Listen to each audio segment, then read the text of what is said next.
안녕하십니까. 이어서 경남 뉴스입니다. 법원이 한국GM 창원공장의 비정규직인 사내 하청 직원들을 정규직 신분으로 인정했습니다.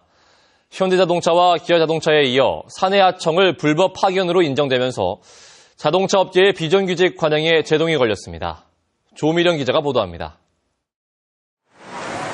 창원지방법원은 한국GM 창원공장에서 일하는 비정규직 직원 5명이 회사 측을 상대로 낸 근로자 지위 확인 소송에서 원고 승소 판결했습니다. 재판부는 회사 측에 이들 5명에게 정규직과 비정규직의 임금 차액분인 5,800만 원에서 7,200만 원씩을 각각 지급하라고 명령했습니다. 재판부는 이들 비정규직 직원이 협력업체에 고용돼 한국GM의 작업 현장에 파견된 뒤 회사 측으로부터 직접 지휘 명령을 받는 근로자 파견 관계에 있다고 판단했습니다. 파견 근로자 보호법에 따라 지속 근로기간이 2년이 끝난 시점부터는 한국GM의 정규 근로자 지위에 있다고 본 겁니다. 계약의 형식에 구애받지 않고 작업 방식이나 업무 수행 과정 같은 근로관계의 실질을 살펴서 파견 근로자 보호법에 따른 보호를 받을 수 있다고 판결한 것입니다. 지난 9월 서울중앙지방법원이 현대자동차 사내 하청 노동자 1,179명과 기아자동차 비정규직 468명을 잇따라 정규직으로 인정한 판결과 같은 결과입니다. 자본이란 자기의 이윤을 위해서 노동자들을 불법적으로 고용해도 책임지지 않는 그런 존재임이 또 확인되고 있는 거고요. 그런 것들을 바꾸기 위해서 노동자들이 직접 나설 것을 1,000명 정도로 추산되는 한국GM 창원공장 비정규직 직원들은 앞으로 줄 소송을 낼 것으로 예상됩니다. 법원의 이번 판결로 사내하청은 불법 파견이라고 못을 박으면서 그동안 비정규직을 남용해온 자동차 업계의 관행에 제동이 걸릴 전망입니다. KBS 뉴스 조미령입니다. 국내 항공기 정비 사업은 연매출 1조 원대의 고부가가치 산업입니다. 그런데 사천에 본사를 둔 한국항공우주산업 카이가 정비사업 공장 일부를 충북으로 이전하려는 움직임이 있습니다. 보도에 황재락 기자입니다. 세계 항공시장은 494조 원 규모. 이 가운데 정비와 수리 분야는 97조 원 규모로 전체의 20%에 이릅니다. 항공기를 판매하면 장기간 점검과 수리가 필요해 항공정비, MRO 사업 시장은 해마다 급속도로 성장하고 있습니다.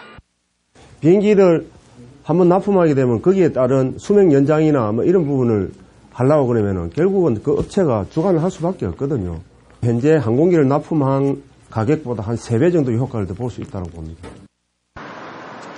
청주 국제공항 인근에 대규모 MRO 사업 단지를 추진하던 충청북도와 청주시는 내년 예산에 250억 원을 편성해 MRO 산업단지를 조성한다는 계획입니다. 또 경상북도와 부산시도 비슷한 산업단지 조성을 추진합니다. 충청북도 등 다른 자치단체가 앞다퉈 항공정비사업 유치에 나서면서 관심을 끄는 것은 한국항공우주산업 카이의 선택입니다. 지난 2010년 충청북도와 MRO 사업 발전에 협력하기로 한 카이는 본격적인 MRO 사업 진출을 목표로 한 상황. 사업장 확대가 필요한 상황에서 카이 본사가 위치한 사천보다 좋은 여건이 제공된다면 MRO 사업 부분 이전도 예상됩니다. 지역 시민단체는 벌써 반대 목소리를 내고 있습니다. 카이와 사천시의 행보를 지켜볼 것이며 사천 시민과 공감대를 통해 카이 MRO 사업 청주 이전을 저지할 것임을 밝혀야 된다.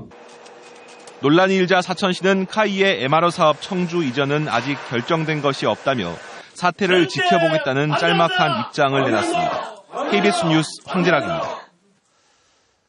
차세대 친환경차로 주목받는 수소연료 전지차 시장을 선점하기 위한 한일 간의 경쟁이 뜨겁습니다. 특히 토요타가 현대차보다 차값을 절반 이상 낮춘 수소차를 내놓자 현대차와 울산시가 바빠졌습니다. 보도에 박중관 기자입니다. 일본 토요타 자동차가 오는 15일부터 일반에 판매할 수소연료 전지차입니다. 가솔린 대신 수소를 연료로 사용해 전기를 만들어 차를 움직입니다. 혼다 자동차도 내년부터 수소연료 전지차 판매를 시작한다는 계획을 발표했습니다.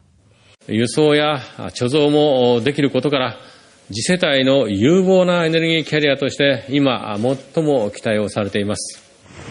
세계 최초로 수소차를 개발한 현대차가 양산 체제를 갖추자 토요타를 중심으로 일본 업체들이 현대차의 반도 안 되는 가격으로 반격에 나선 겁니다.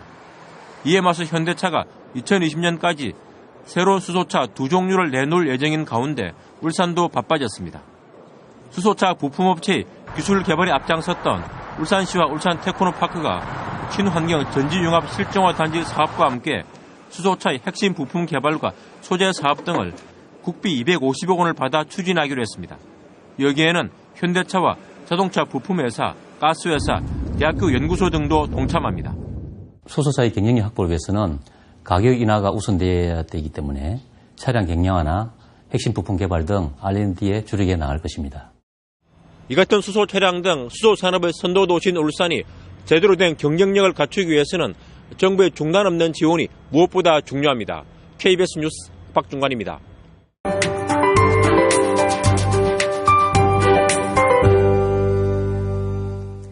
오늘 밖에 나와 보시면 몸이 저절로 움츠러들 정도로 찬 공기가 느껴지실 겁니다. 어제도 추웠지만 오늘은 더 춥겠는데요. 현재 창원은 기온도 체감온도도 모두 영하권으로 뚝 떨어져 있는 상태입니다. 낮 동안에도 4도에 머무는 등 종일 추운 날씨가 이어지니까요. 오늘도 출근길 옷차림을 따뜻하게 하셔야겠습니다. 서해상에서 만들어진 눈구름이 오늘도 서부 내륙에 영향을 주면서 밤 한때 눈을 뿌리겠습니다. 양은 1cm 안팎으로 적겠지만 눈이 얼어 도로가 미끄러울 수 있습니다. 현재 경남 지역은 대체로 맑은 모습인데요. 북서 내륙을 중심으로는 구름이 많이 끼어 있습니다. 오늘 동쪽 지역은 고기압의 영향으로 대체로 맑은 날씨가 이어지겠지만 추위는 어제보다 더 심해지겠습니다. 현재 의력은 4.7도까지 기온이 뚝 떨어져 있고요. 한낮 기온도 4도 안팎에 머물겠습니다. 오늘도 서부 지역은 내륙을 중심으로 밤 한때 눈이 내리겠고요. 그 밖의 지역도 눈 날림이 예상됩니다. 낮 기온은 진주 4도, 하동 3도 등으로 어제보다 낮겠고요. 여기에 찬바람까지 약간 강하게 불겠습니다.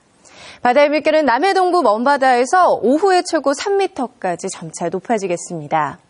이번 주말에도 강추위가 예상됩니다. 다음 주 월요일에는 비나 눈 소식이 있겠고요. 목요일에도 비가 내릴 전망입니다. 기상정보였습니다. 다음은 경남의 시군 소식 알아보는 경남 네트워크입니다. 남해군이 150억 원을 투입해 폐자원을 활용해 전기를 생산할 수 있는 플라즈마 가스와 폐자원 발전 시설을 만들기로 했습니다. 김해시가 10년 이상 장기 미집행되고 있는 도로와 학교 등 82개 시설을 1년 이내 도시계획에서 해제하는 방안을 추진합니다. 진주시 해외시장 개척단이 최근 말레이시아와 태국에서 농산물 특판전을 개최해 파프리카, 딸기 등 6개 품목에 대해 680만 달러의 수출 거래 의향서를 체결했습니다.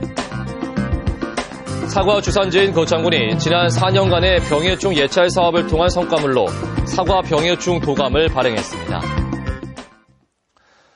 국회 예산 편성 과정에서 지방교육 재정이 줄어든 데 대해 시도교육감협의회가 교부금 인상을 촉구했습니다. 교육감협의회는 정기국회 회기 안에 누리과정 시행과 관련된 시행령의 법률 위반 해소와 지방교육 재정 교부금 교부율 25.27% 상향 조정 등 법률 개정을 강력히 촉구한다고 밝혔습니다. 지난 3일 협력업체 직원 사망 사고가 발생한 두산 내가텍 1공장이 이딴 산업재해 사고로 특별 근로감독을 받게 됩니다. 고용노동부 창원지청은 두산 내가텍 1공장에서 지난 3일 사고에 앞서 지난 4월에도 바닥 청소를 하던 협력업체 직원이 고소작업대에 깔려 숨지는 등 사고가 잇따라 발생해 특별 근로감독을 준비하고 있다고 밝혔습니다. 현대로템이 4년 전 수주한 미국 덴버시 철도 사업에 투입될 전동차 납품을 시작했습니다. 덴버 전동차 사업은 미국 내 첫 민관합자 철도 사업으로 현대로템은 미국 건설업체와 컨소시엄을 구성해 전동차 66량의 제작사로 선정됐습니다. 현대로템은 창원 공장에서 제작한 차체를 미국 필라델피아 공장으로 보내 완성 조립과 시험 과정을 거친 뒤 이편성, 넉량을 현지에 납품했습니다. 창원 지역의 샌드위치 패널 주거시설, 주거용 비닐하우스 등 화재 취약 주거시설에 대해 소화기와 화재 감지기가 보급됩니다. 창원소방본부는 창원 일대에 화재에 취약한 조립식 샌드위치 패널 주거시설이나 주거용 비닐하우스 등 43가구에 대해 내년 2월 말까지 소화기와 화재 감지기를 보급하고 화재 안전점검을 실시한다고 밝혔습니다. KBS 뉴스를 마칩니다. 고맙습니다.